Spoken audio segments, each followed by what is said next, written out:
Welcome to Beyond the Headlines, where we break down today's local news stories with our very own reporters. I'm Brianna Rittman. First, we are learning about a new partnership between 5 local fire departments. Then we are getting an update on the Sean Grayson trial that's happening right here in Peoria. And lastly, we will hear about an awesome opportunity for a local kid. So our first local story for this evening, 5 local fire departments are combining forces to improve their ability to keep the public safe. WMBD's Cameron Main joins us now. So Cameron, thank you for joining us today. No problem. Always a pleasure to come on when you're hosting, you know. Oh, thank you. It means so much. So who signed onto this agreement and what does it mean? Okay, so we have Yates City, Farmington, Brimfield, Williamsfield, and Elmwood. And then we also have the Canton Graham Hospital, the Health Institute there. Okay. They're also signed onto it. This helps them. It's basically an agreement to try and improve their ways of, you know, responding to issues and improving their response time and kind of sharing the burden that they all kind of face.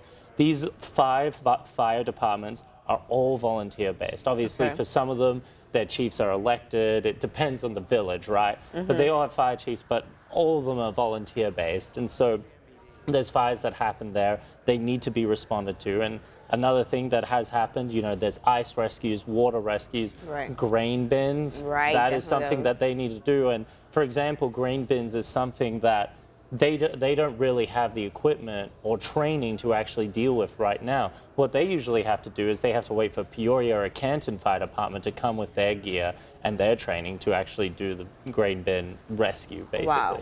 So this is them coming together, realizing they all have the same problems. And they were already working together before this, but this is them more enhancing their ways of being able to actually help each other. And one important thing, they're all still independent fire stations. They're all not one fire station now. They're not like the Central Illinois Fire Station or something like that. It is still, they're still their own fire departments. They're just more working together more in smarter ways that can save money in what they said.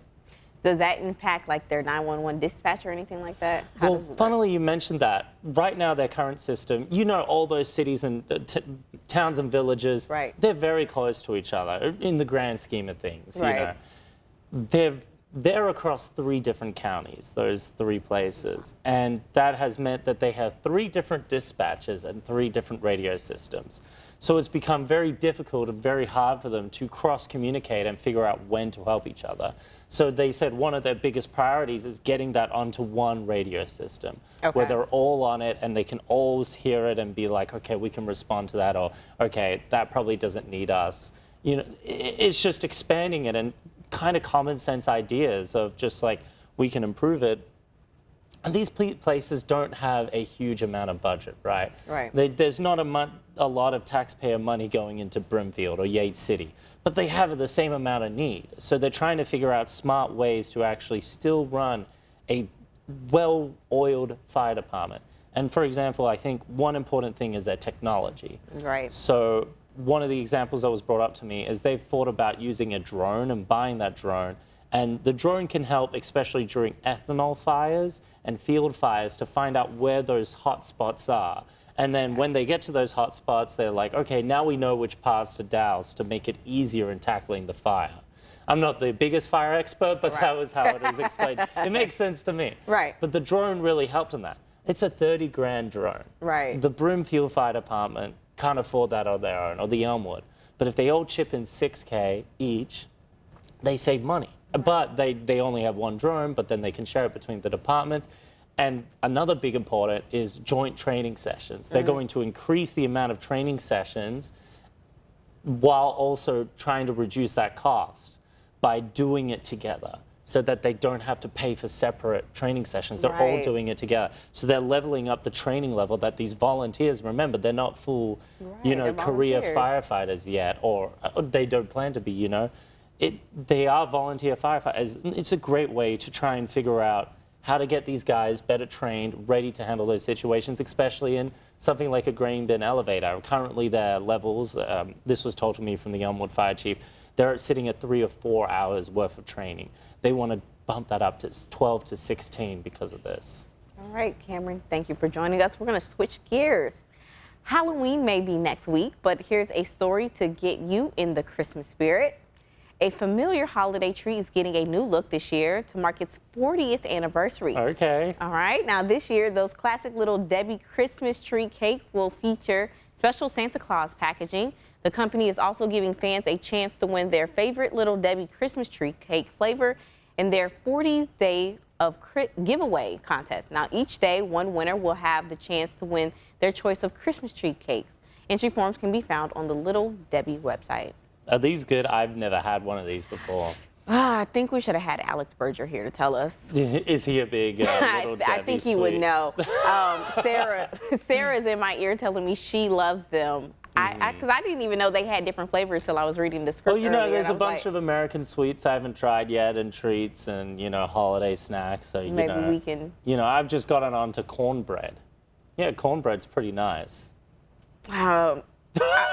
Cornbread is great, but I just wonder if you really had some good cornbread. Oh, okay. I had it in Maryland. Does that count? Does what? Yeah, I had it in Maryland. Okay, I can see that. Yeah, I can like see rural Maryland. Okay. So it's like, yeah, they probably is cornbread like a southern thing? Oh yes. Oh, okay. It's a southern staple. Yes. Oh, okay. Some people have like a little sweetness with theirs. Some people a little honey. So it just depends. Honey does sound. Oh, pretty I good. got word that Alex said they're okay. So the Little Debbie cakes, he said okay. They said they're okay. Mm-hmm. Okay, that's not a rate for such a positive guy. That's not the biggest rating from review, coming from him, right? All right. When we come back on Beyond the Headlines, we've got Alex Berger live from downtown Peoria talking about day 3 of the Sean Grayson trial. We'll be right back.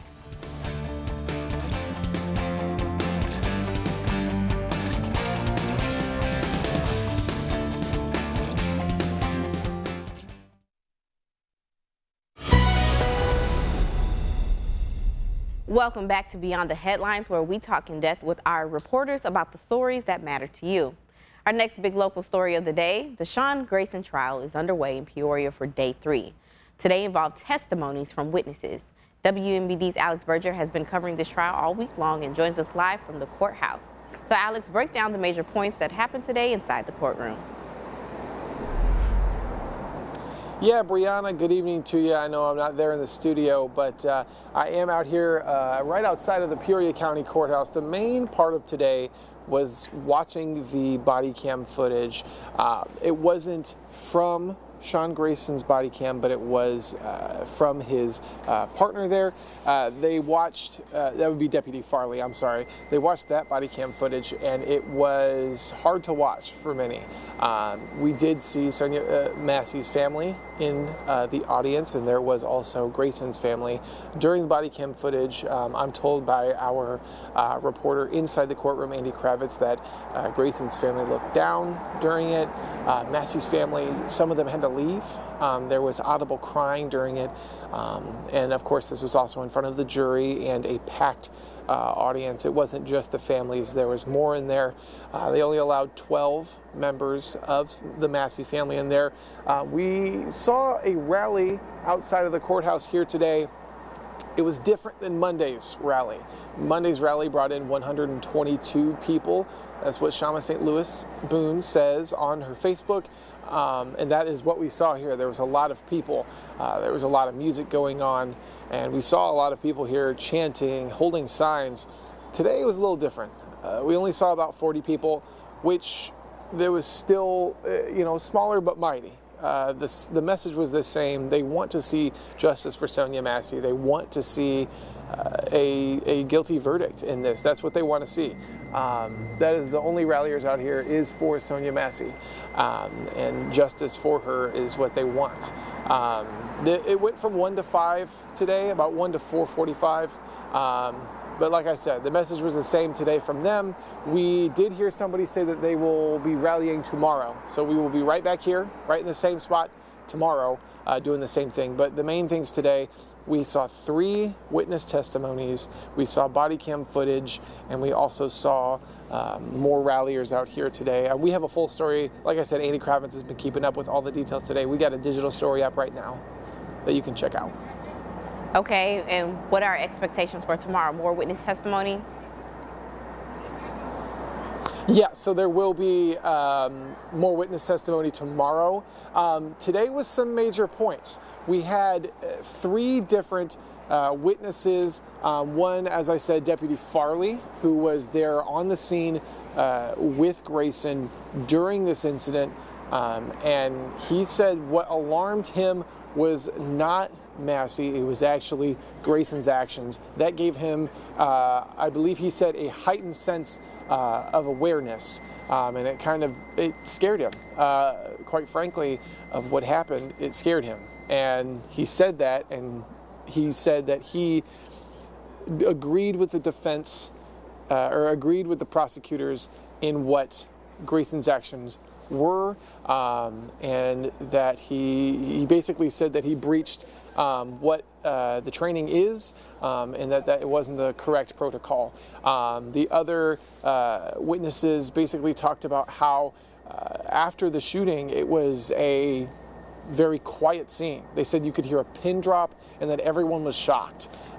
So tomorrow we will see pretty much the same kind of scheduling. Begins at 9 a.m. It's been starting at 9 a.m. each day, so we will see witness testimony starting at 9. We aren't sure how long it'll go till, but we will be out here providing updates.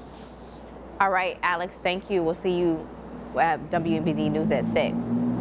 Switching gears now, what are you dressing up for as Halloween? During Halloween, for Halloween.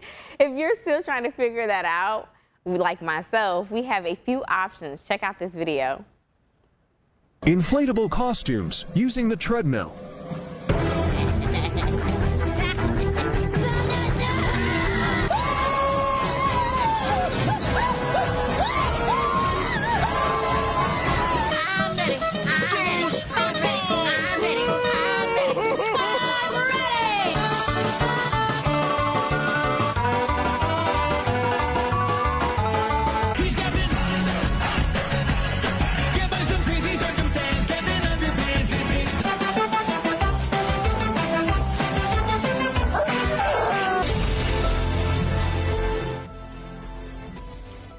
That's comedy video creator Courtesy taking a tumble there. Wow.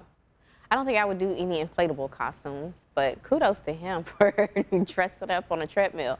Now, you know what happens if you run in inflatable costumes. Now, we've got one more local story for you when we return to Beyond the Headlines. We're sitting down with Austin Feeman as he shares a local kiddo's heartwarming story. We'll be right back.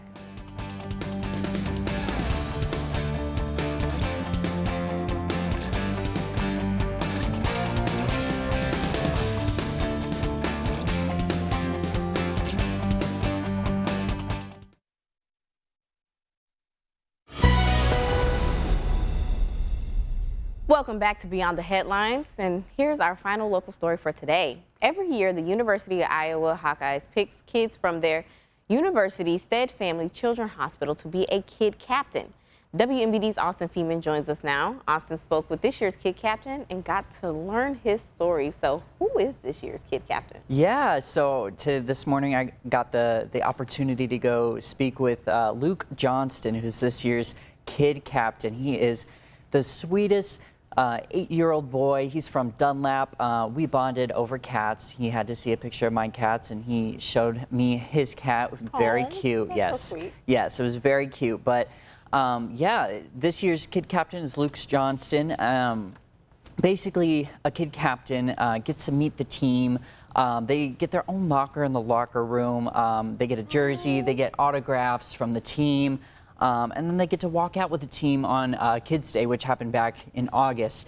So it really is just this experience that they may not get the chance to otherwise, but they get to bond with these team members and really, you know, have that special moment with them.